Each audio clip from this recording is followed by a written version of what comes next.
Hi students, today we are going to solve the 2019 KCET question paper. Here the first question says, in a cyclotron, a charged particle, number 1, options number 1, speeds up in a d, undergoes acceleration all the time, slows down with d and speeds up between d. Fourth option, speeds up between the d because of the magnetic field. So these are the options given.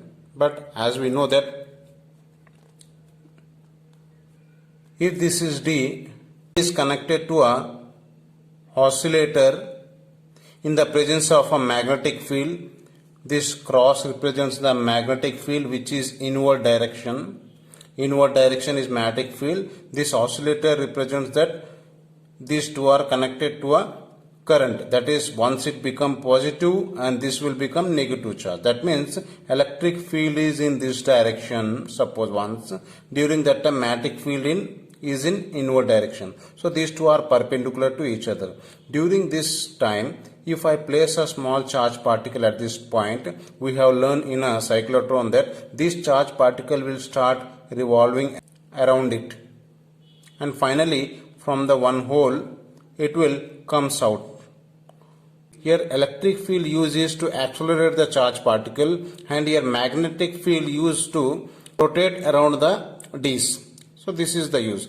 So here finally the charge particle will accelerate and it comes out of this hole. So hence we can say that the B option is correct, that is undergoes acceleration all the time. Second problem. The number of turns in a coil of a galvanometer is tripled. Then, number option given. Both voltage and current sensitivity remains constant. Voltage sensitivity increases 3 times and current sensitivity remains constant. Both voltage and current sensitivity decreases by 30%. Voltage sensitivity remains constant and the current sensitivity increases 3 times. Options given. So we know that if this is a moving coil galvanometer, in this moving coil galvanometer we are having a soft iron on which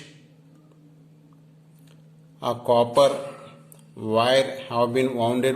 In this case we have seen that this magnetic field will deflect this coil, whereas one more phosphor bronze wire which will restore back. Means in this direction, suppose the coil is moving, that deflection, if I tell it as a deflecting torque, then equal and opposite deflection will be done by this phosphor bronze wire in opposite direction. In opposite direction, that is torque, restoring torque will be done. I can say that deflecting torque is equals to restoring torque. We know already, we have learned that deflecting torque formula BAIN, this is called deflecting torque, and restoring torque, that is called C into theta. From this I can write theta by I is equals to, I can write BAN by C. This is called current sensitivity. This is called current sensitivity. So here current sensitivity depends on the number of turns, that is n number of turns it depends. If I divide with R on both sides here, suppose theta by Ri, which is equals to BAN by RC. If I divide this will become voltage V. That means I can say theta by V is equals to, this is what I can say, BAN by RC. So what is BAN by C means, we know that theta by I, which is called current sensitivity. So this entire thing will become current sensitivity. So theta by V is equals to theta by I whole divided by what is left here, R. So from this expression it is quite clear that theta by I means current sensitivity, it depends upon the n value, that is number of turns. Whereas the theta by V does not depends upon any number of turns. See, here no n is there. So current sensitivity increases by 3 times, but whereas the volt sensitivity remains constant. So we can say that the fourth option is correct. That is, volt sensitivity remains constant and the current sensitivity increases by 3 times. So this is correct option. Now the third question. A circular current loop of magnetic moment M is in an arbitrary orientation. In an external uniform magnetic field B, the work done to rotate the loop by 30 degree about an axis perpendicular to its plane is. So this is the question. So here is telling that this is the loop. This is an axis about which it is rotating. Suppose say it is rotating like this. What is the work done in rotating by 30 degree? 30 degree means if this is rotated like this, suppose from here to here, that means if he has rotated like this by 30 degree, then what is the work done is telling. Keep in mind that here work is said to be done when a plane of the loop rotates, but here plane of the loop is not rotating. Plane has to rotate, but here plane is not rotating. But axis of the loop and the magnetic moment both are in a same direction. Hence we can say that no work is said to be done. Hence we can say that zero work, no work. So third option is correct. Fourth question. In a permanent magnet at room temperature, number 1, options. Domain are partially aligned. Magnetic moment of each molecule is 0. Domains are all perfectly aligned. Number 4, the individual molecule have non-zero magnetic moment which are all perfectly aligned. So this is the options given. So here, even in the case of permanent magnet, all the domains are not perfectly aligned. This is due to thermal agitation. So we know that what is domain means. Suppose this is one ferromagnetic substance. So if you take like this, if you take a small like this separation, if you take some partitions then this is said to be a domain. So in this particular domain, all the magnetic moment are in a same direction. Suppose here like this, here it will be like this. So in a particular domain these magnetic moments should be in a same direction. So this particular space in which all the magnetic moment are aligned, this is called domain. But for a permanent magnet, it is not perfectly aligned. That is telling that these are not perfectly aligned. Means some are like this, and some are maybe like this, and some are maybe like this, and some are maybe like this. So these magnetic moments are not aligned in a same direction. That is due to thermal agitation. Hence we can say that domains are partially aligned. So first option is correct. Now the fifth question. Coercivity of a magnet where the ferromagnetic gets completely demagnetized in 3 into 10 power of 3 ampere per meter. The minimum current required to be passed in a solenoid having 100 turns per meter so that the magnet gets completely demagnetized when placed in a solenoid. So here we are having a formula. That formula is magnetic intensity is equals to, generally we are having a formula, that is Ni by L. Here H means magnetic intensity, N means number of turns of a coil, that is solenoid, and I means the current passing through it, and L means the length of the coil. That means suppose say this is the coil. So total number, how many numbers are there means total number N. I means it is nothing but the amount of current which is passing through it. L means this length L. Then what is the magnetic intensity of this means this is the formula. So here according to the question is telling that the solenoid having 100 turns per length is telling, per meter is telling. Per meter means indirectly is telling L is equals to 1 meter is telling. So therefore we can say H is equals to N into I. So he is asking I value. I means H by N. So here H is given, this is the value of H, that is 3 into 10 power of 3 divided by N. N means how much? N is given as 1000. So these two will get cancelled. Therefore I am getting 3 ampere. So here first option is correct. Now the question 6. Which one of the following nuclei has shorter mean life? Options are given: C, A, same for all, or B. So from this figure, this is called activity, or we also call it as a rate of decay. Decay rate we can say. Okay, decay rate, and at a particular instant of time, at this particular instant how much decay takes place. So that graph is given. So here A, B, C are the 3 samples are given whose graph is given like this. These are the 3 graphs are given.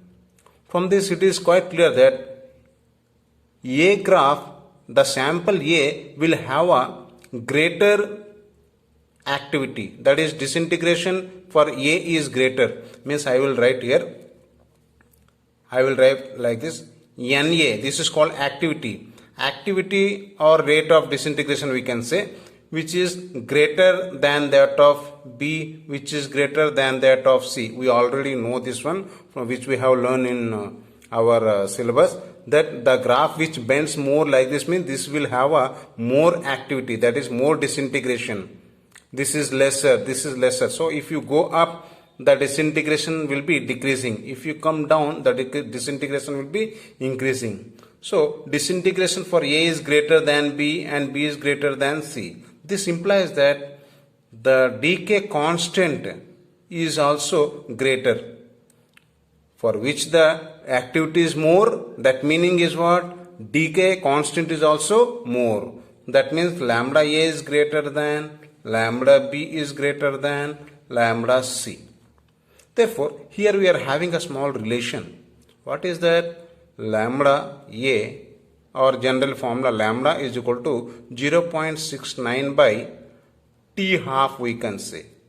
So here lambda is inversely proportional to half-life period. So for this I can say that as the activity of as the decay constant of lambda A is greater than this B and that is greater than C. So that means time period will be reduced. That means time period will be lesser. That means T half of A will be less than T half of B is less than T half of C. So this is the relation for the half-life period. And also we are having one more relation between the half-life period and mean life period. That is tau. This is called mean life. This is mean life. He is asking that only. Mean life is equals to 1.44 T half.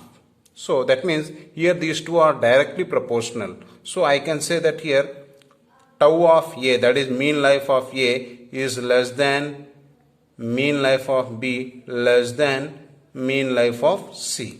So in these three, which is having less mean life, shorter mean life, which one is having? That is A. So this is having a shorter mean life. So option B is correct.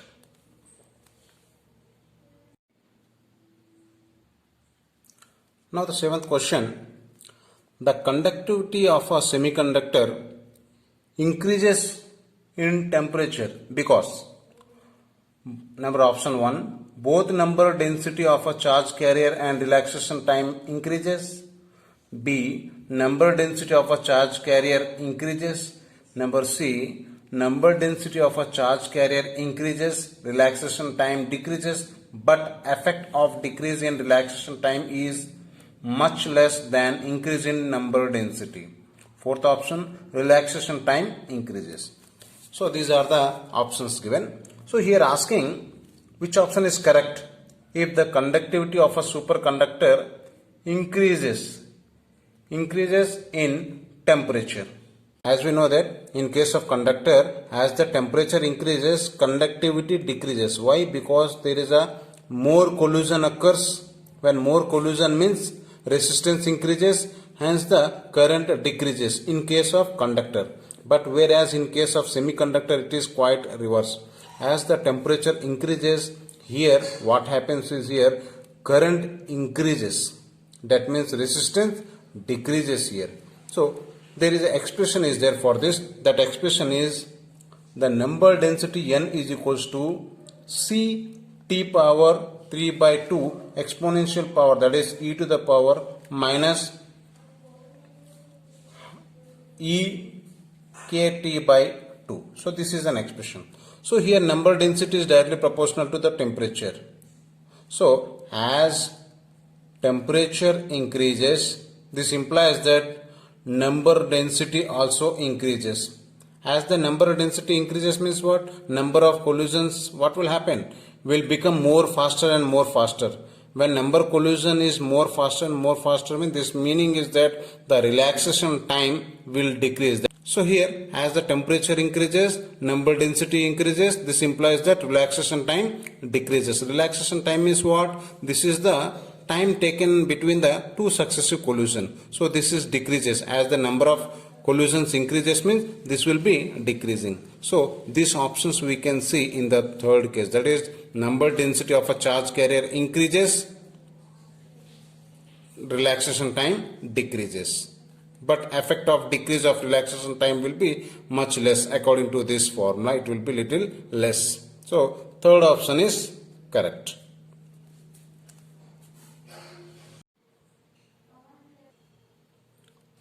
Now the next question. For a transistor amplifier, the voltage gain is low at high and low frequency and constant at mid frequencies, or remain constant for all frequencies, or constant at high frequency and low at low frequencies, or is high at high and low frequency and constant in the middle frequency range. So this is the options. So here for a transistor amplifier, the voltage gain how it is with respect to the frequencies is asking. That is the question here. So we are having a one diagram. We have done this one, bandwidth diagram. We know this very well, like this.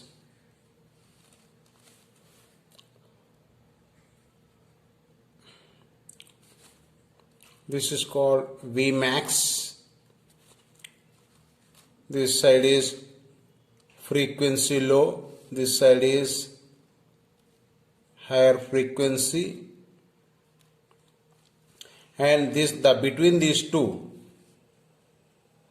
between this lower and higher frequency, here this is called middle frequency. In this middle frequency, the voltage gain is, or the voltage is constant, whereas below this frequency, that is lower frequency, the voltage is low, and above higher also the voltage is low. So this is called, this frequency between this high and low frequency, this is called bandwidth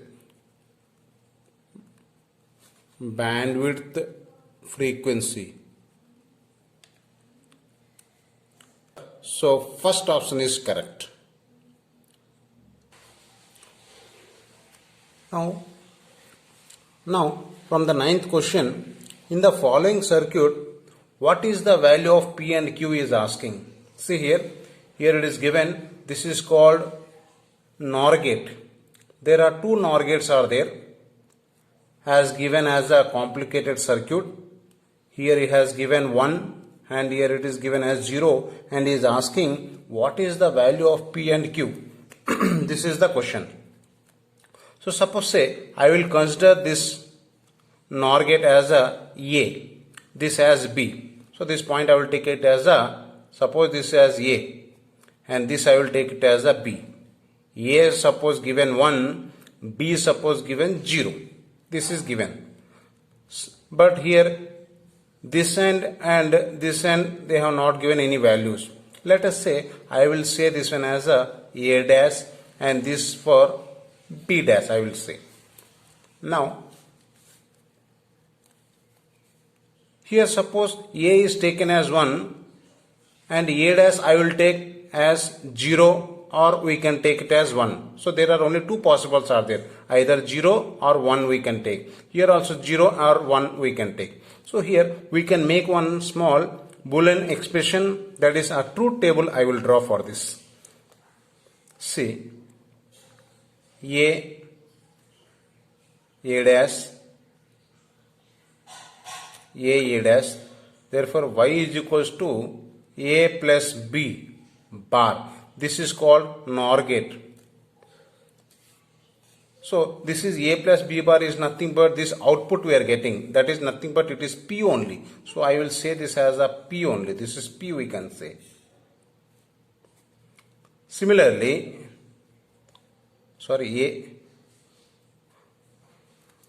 A plus A dash, not B, this is A plus A dash. Similarly, for this we can write B, one more is B dash. If these two will combine, will give the output as a Q. So I will write it as a Q is equals to B plus B bar.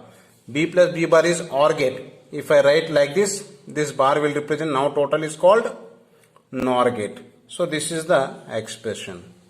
Now, as here given 1, so I will take it as a 1. This one we can take either 0 or 1. So I will take both the cases and I will explain. Suppose I will take this one as a 0. Then what will be this one? A plus A bar will be 1 plus 0, that is 1. But bar is there, that means it will be inverse. So 1 means 0 we have to write. A plus A bar is 1 plus 0, that is 1. But bar is there, so we can write it as a inverse. Similarly here, B has given as 0. Let us say this one also I will take, here also we can take either 0 or 1. I will take 0 here also. Suppose if you take 0, then here 0 plus 0 how much? 0. But bar is there, that is inverse. So we will write it as 1. So this P is 0, Q is 1. So this is the correct option we can say. As well as we can verify one more also. We can take another also. When we have taken this one as 1, and here also first time I have taken 0 and next time I have taken 1, then 1 plus 1 is how much? 1. But it's inverse, because of that we got 0. That means P we got as 0. And that 0 will come here like this. Means here P is nothing but B dash only. So instead of B dash I have to place again 0. So I got again 0 and B is as usual given B 0. So 0 plus 0 is 0, but inverse is 1. Hence we got again Q as 1. Hence this is the answer. Now the 10th question is, an antenna uses electromagnetic waves of frequency 5 MHz. For proper working, the size of the antenna should be. So he is asking for proper working, what is the size of the antenna? That is the question. So we know that for proper working, the size of the antenna is, that is lambda by 4. The antenna length should be quarter of the wavelength. Then we can say that it will work properly. That is here, that means lambda by 4 we have to calculate. Therefore we know that C is equals to nu lambda. Therefore lambda is equals to C by nu. C means what? Velocity of light, 3 into 10 power of 8 by nu means he has given, that is 5 megahertz, that is 5 into 10 power of 6. Therefore these two will get cancelled and this will become 0.6 into 10 power of 2, that is 60, that is 60 meter. We are getting wavelength as a 60 meter. Therefore substitute here. Therefore if you substitute here 60 by 4, that means we will get how much? 15 meter. So this is the length of the antenna. So that is second option is correct. Now the 11th question. If P, Q and R are physical quantities having different dimensions, which of the following combination can never be meaningful quantity? So he is asking, he is telling that P, Q and R are the different physical quantity. They are having different dimensions. And he is asking which cannot be a meaningful quantity. Principle of homogeneity. What is principle of homogeneity? Let us explain first, then I will tell. Suppose for example, we have learned in first year, suppose S is equals to ut plus half at square. S means what? Distance. Dimensional formula is capital L. U means velocity. Dimensional formula Lt power minus 1. What is this? Time. That is capital T. Plus half. A means acceleration. Dimensional formula Lt power minus 2. And here again T square. That is T square. So here T power minus 2, T power plus 2. T inverse get cancelled. What is left here? Finally, this side L. Here is 1 L plus here is 1 by 2 L. So, from the principle of homogeneity, these quantities should be same. See, as we have seen here, L, like this. So, we have to get the same values. So, if you consider these four options, by multiplying, as we have multiplied U and T, we got L. Here also A and T square, we got L. So, similarly, there is a chance is there for this.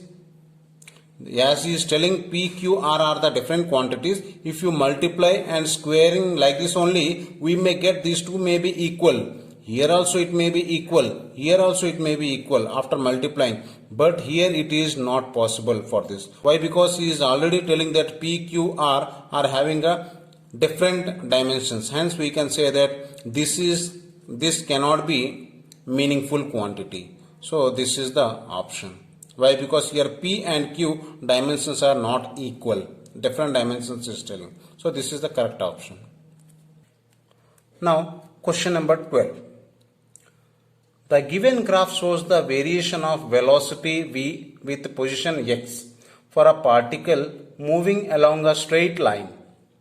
Which of the following graph shows the variation of acceleration a with position x? So here he is telling that one graph is given, x versus velocity. Now from this given graph, he is asking the graph versus x and a. Which here the graph represents that positive intercept, but this line is of a negative slope.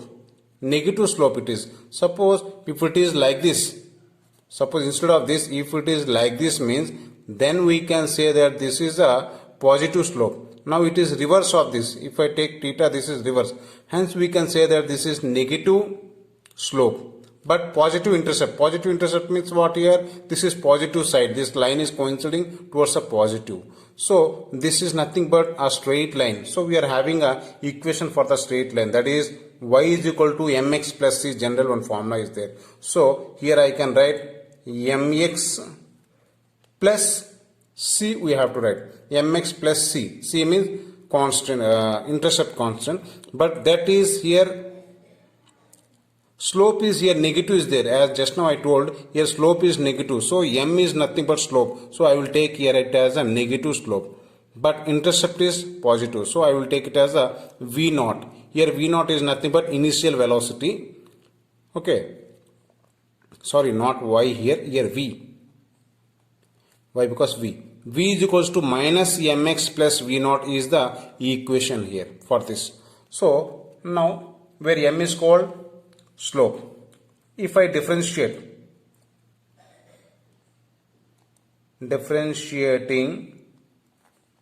with respect to t, then I can write this one dv by dt is equals to minus m is constant, dx by dt plus here v naught, initial velocity, that is constant, that also I will write dv naught by dt.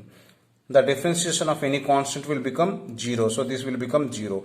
So therefore what is this one? Velocity by time is acceleration, minus m into dx by dt, this is velocity v, plus this is 0, constant na, the differentiation of constant is 0. Therefore a is equals to minus m into v I can write. Minus m into, what is v means? Already we got one equation, say this as equation 1. Substitute this v value here. This v means this one, minus m plus v naught, minus mx plus v naught. Therefore after solving this, a is equals to minus of minus, that will become plus, that is m square x minus m into v naught. So this is what I am getting the equation. Here the slope is of a positive slope. So here it is m square is a positive slope. But here this minus m into v naught, this value is called negative intercept. So m v naught minus m v naught will give negative intercept. That means as we got previously here, this has a positive, like this is negative intercept. So which is correct means, see, positive slope, so this will come under positive slope, and negative intercept, see, this is negative, so this side is negative. So this value is called this one, m into v naught. So negative, this is negative. So this is the correct option. Now coming to the 13th question, next question.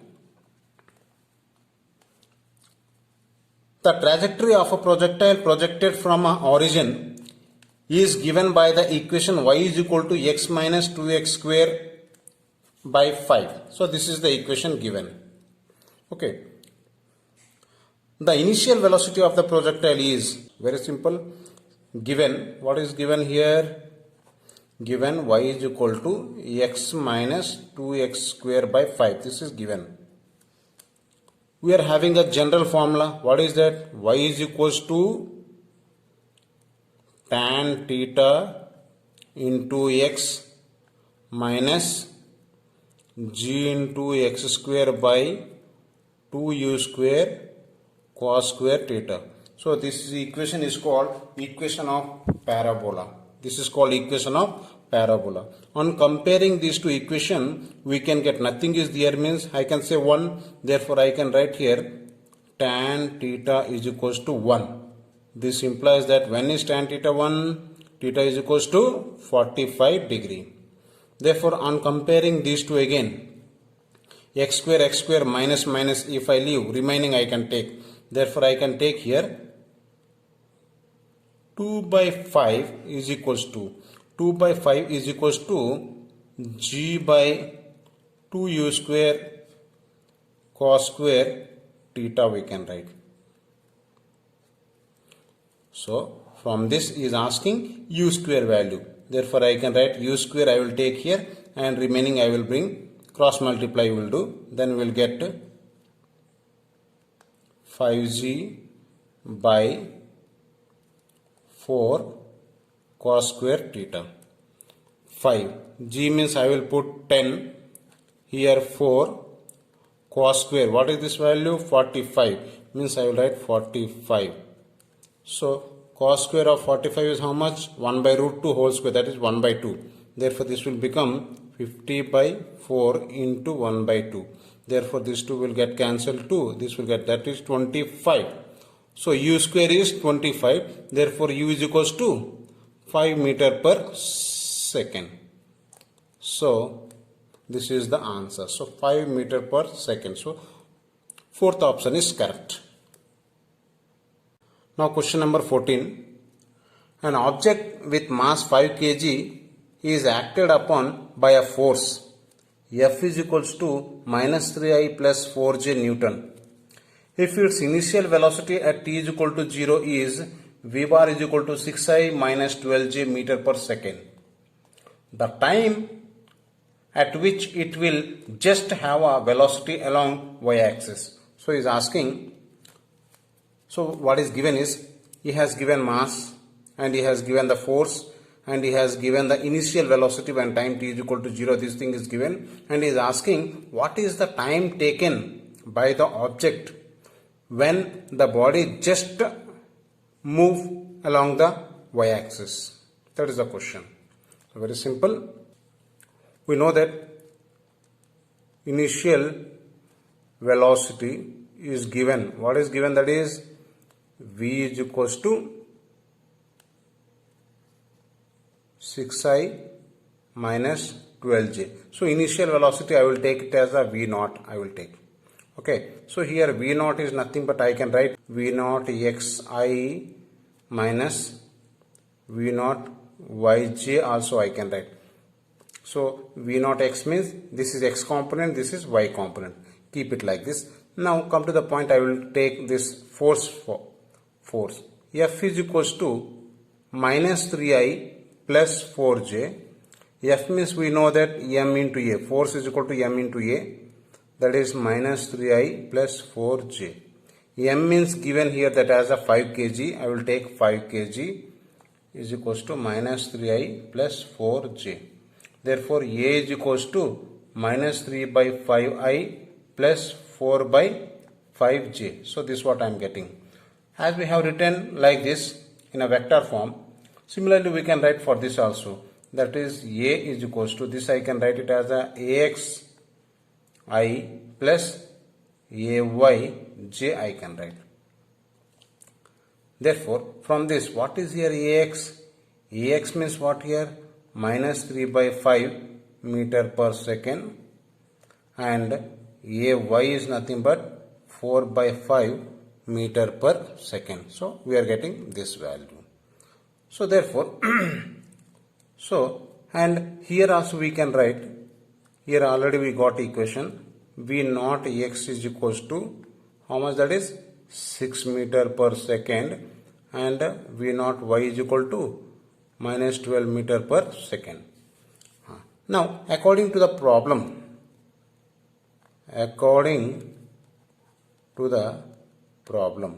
what the problem says? Problem is saying that what is the velocity along the y-axis?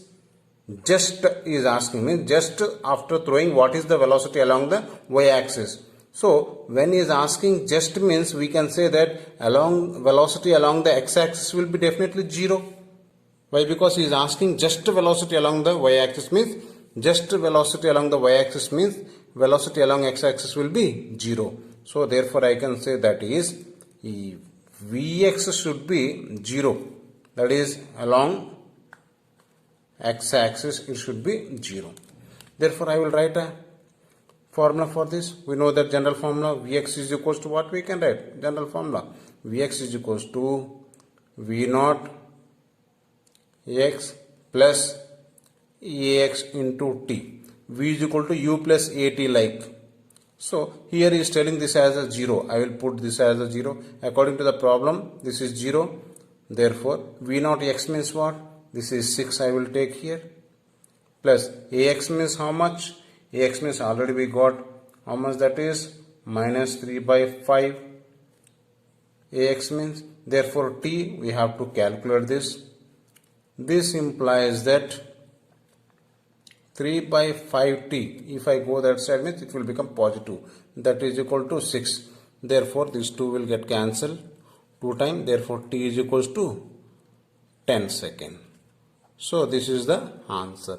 So, here the 10 second is, fourth option is the correct answer. Now, next problem. 15th one. During elastic collision between the two objects, which of the following quantities always remains conserved? conserved he is telling. So it's very clear that in a collision chapter we know that for elastic collision, keep in mind that total Ke and total P both are conserved. Tick mark represents that both are conserved for elastic collision. For inelastic collision, total Ke, total this is momentum, this is not kinetic energy, this is not a potential energy, this is total P, means momentum here. Here also total P, momentum. So in case of inelastic collision, total kinetic energy is not conserved, but the total momentum is conserved.